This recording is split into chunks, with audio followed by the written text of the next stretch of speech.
Hello everyone, welcome you all complete revision in 9 minutes. And सबसे पहले आप सभी को हैप्पी टीचर्स डे। सो देखते हैं आज का हिंदू हमसे क्या कहता है। ये हमारा फर्स्ट पेज पे ही सबसे पहली जो न्यूज थी वो थी हमारे इसरो ने बताया है, जो कल बहुत ही ज्यादा ट्रेंडिंग चल रहा था। इसलिए मैंने आपको कल हिंदू एनालिसिस नहीं दिया था, क्योंकि उसके कल वाले जो आर्टिकल्स थे वो मैंने सोचा था मैं आज वाली में ही कवर कर दूंगी। आपका कुछ भी छूटेगा नहीं, आप टेंशन मत लेना। कल ज्यादातर पॉलिटिकल न्यूज थी, इसलिए मैंने कल के जो इम्पोर्टेंट थे और जो आज का था वो एक साथ क्लब कर दिया है।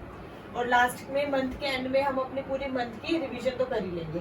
सो देखते हैं, सबसे पहली न्यूज थी हमारी कि जो हमारा विक्रम लैंडर है वो उसने अभी लैंड किया है दोबारा से। मतलब वो सरफेस, जो मून का सरफेस है वहां से उठा और दोबारा से जाके थोड़ा सा दूर दोबारा से जाके लैंड हो गया। यह अभी हमें, मतलब कल इसरो ने हमें ऑफिशियली बताया था। हमें पता है कि हमारा जो प्रज्ञान रोवर है वो स्विच ऑफ हो चुका है ऑलरेडी, और अभी 22 सितंबर तक हमारा लैंडर भी स्विच ऑफ हो जाएगा। मतलब हमारा कोई उससे कम्युनिकेशन नेग्लिजिबल मतलब ना ही रहेगा, क्योंकि आपको पता है सोलर एनर्जी से वर्क करता है और वहां पे सोलर रेज जा नहीं पाएंगी। इसलिए 22 सितंबर ये स्विच ऑफ हो जाएगा। लेकिन ये जो उसने एक्सपेरिमेंट करके दिखाया, इसका नाम बेसिकली होप है।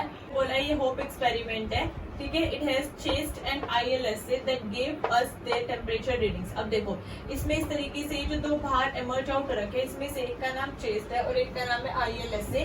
और यही जो है एक, मतलब हमें टेम्परेचर के वहां के सरफेस की जो है रीडिंग्स वगैरह सैंपल रीडिंग्स दे रहे थे। तो ये एकदम से अंदर गए और वापस दोबारा से बाहर आ गए और उससे दोबारा से जाके लैंड किया।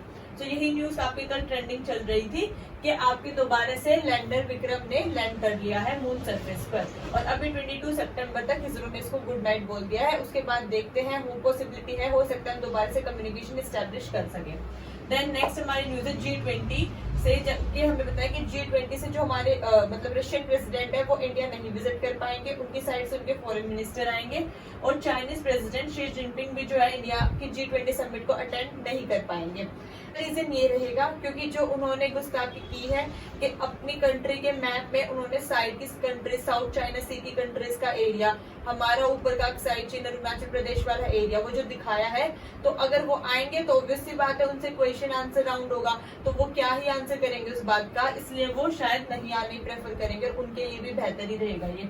देन हमारी G20 की जो कंट्रीज है हम उनको एक बार देख लेते हैं। तो हमारे जो G20 की कंट्रीज है वो मैंने यहाँ लिख दिया है। और वैसे मैंने एक मिसलेनियस वीडियो भी बना रखी है, लास्ट वीक ही बनाई थी, जिसमें मैंने आपको G7, G8 एंड G20 की कंट्रीज ट्रिक से लर्न कराई थी और डिफरेंस बताया था। तो आप वो वीडियो भी जाके चैनल पे चेक कर सकते हैं।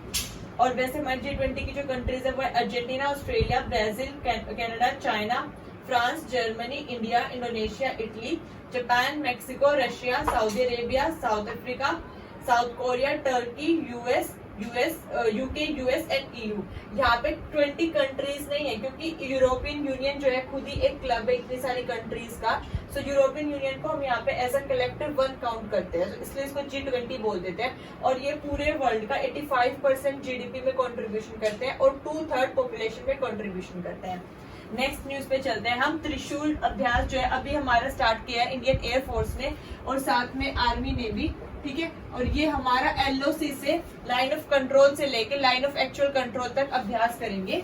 ये मैं आपको बता देती हूँ कहाँ पर है। जैसे ये हमारा ऊपर इंडिया का मैप है, so this is line of control जो कि हमारा POK पाकिस्तान की तरफ हो गया, ठीक है। And this is line of actual control LAC, ये इस तरफ है। जो ये हमारा अक्साइड चीन वाला एरिया जो जबरदस्ती चाइना ने ले रखा है। सो ये LOC हो गया हमारा और ये LAC हो गया। तो यहाँ पे जो है ये पूरा हमारा अभ्यास चलेगा। दिस इज द अभ्यास जो हमारी इंडियन एयरफोर्स और आर्मी करेंगे। ये कोई ऑफिशियल किसी कंट्री के साथ एक्सरसाइज नहीं है। ये 4 सितंबर से 14 सितंबर तक चलेगा, 4 to 14। और वहां पे बहुत ही ज्यादा सख्त आपकी जो है सिक्योरिटी रहेगी, क्योंकि अभी G20 चल रहा है दिल्ली में, ठीक है। नेक्स्ट हमारी न्यूज है CBDCs के ऊपर, that is central bank digital currency can make payments across borders. हमारे जो RBI के गवर्नर है मिस्टर शक्तिकांत दास जी, उन्होंने ये बात बोले कि हम इंडिया जो है वो भी जैसे E-रुपए है ऐसे ही हम सेंट्रल बैंक जो डिजिटल करेंसी जो है ऑफिशियली रिलीज करने का सोच रहे हैं। ये आपकी कैशलेस ट्रांजैक्शन होगी, प्रॉपर सिक्योर होगी, क्योंकि इसको कौन गवर्न करेगा? RBI।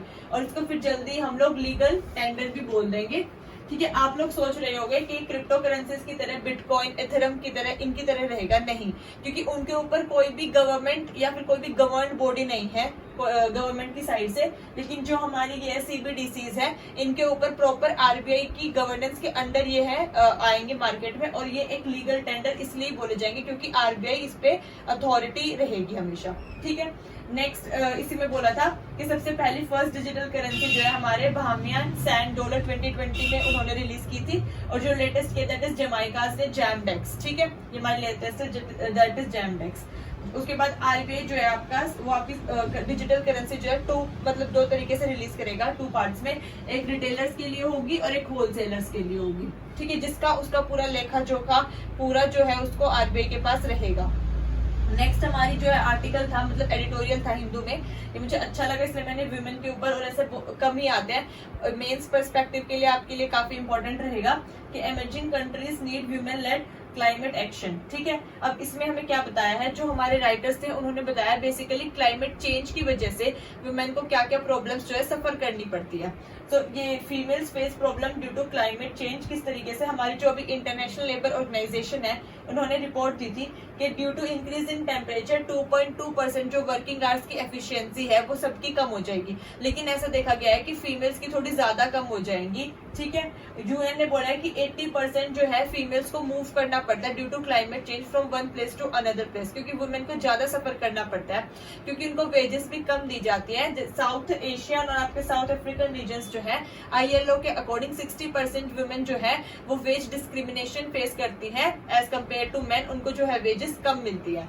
ठीक है, और इसी में ऐसे ही आपके ऑथर्स बता रहे थे कि वुमेन के पास लैक ऑफ सेफ्टी है, लैक ऑफ एजुकेशन है, लैक ऑफ अवेयरनेस है, वो हेल्पलेस फील करती हैं। ठीक है, स्टिल मतलब अवेयरनेस हम सोच रहे हैं कि हम बढ़ा रहे हैं, लेकिन इसके बावजूद भी उनके पास अवेयरनेस की कमी होती है, उनको एजुकेशन भी प्रॉपर नहीं दी जाती। तो हम ऐसा क्या कर सकते हैं टेक्नोलॉजी की हेल्प से कि वुमेन जो है एक आज के टाइम पे हर जगह पे सेफ फील करे और कहीं पर भी उनके साथ डिस्क्रिमिनेशन ना हो। ये पूरा एडिटोरियल उसी के ऊपर बेस्ड था, तो मैंने आपको 4-5 पॉइंट्स में बेस्ट पॉइंट्स निकाल के समरी दे दी है, आप ये अपने आंसर्स में मेंशन कर सकते हैं। तो इसका सॉल्यूशन है बेसिकली सेवा is social education women association. आप इस तरीके से बनाइए कि वुमेन को एजुकेशन दी जाए, उनको अवेयरनेस दी जाए, उनको एम्पावर किया जाए। ठीक है, और साथ ही में हमें उनके टेक्नोलॉजी में भी इम्प्रूवमेंट करनी चाहिए कि उनको ज्यादा से ज्यादा एक्सेस मिले टेक्नोलॉजी का, क्योंकि इंडिया में भी आज के टाइम पे भी 48% जो मेन है वो रूरल एरिया में रहते हैं और 26% वुमेन रहते हैं जिनके पास टेक्नोलॉजी का कोई एक्सेस नहीं है, एजुकेशन भी ना के बराबर है उनके पास। ठीक है, तो हमें सबसे पहले तो वो 48% से 26%, और नेशनल हेल्थ सर्वे जो है हमारा 5 उसके अकॉर्डिंग मैं आपको डाटा कोट कर रही हूँ, ऑफिशियल डाटा है, ये आप अपने आंसर में मेंशन कर सकते हैं। सो बेसिकली ये जो हमारा डाटा है हमें इसे कम से कम करना है, और वुमेन जहां भी रहे वो सेफ रहे, उसको एजुकेशन का एक्सेस हो, टेक्नोलॉजी का एक्सेस हो। सो इस तरीके से हमें वुमेन को सेफ फील करवाना चाहिए। आई होप आपको आज का हिंदू एनालिसिस पसंद आया होगा। Then please like, share and subscribe the channel. Thank you so much. जय हिंद।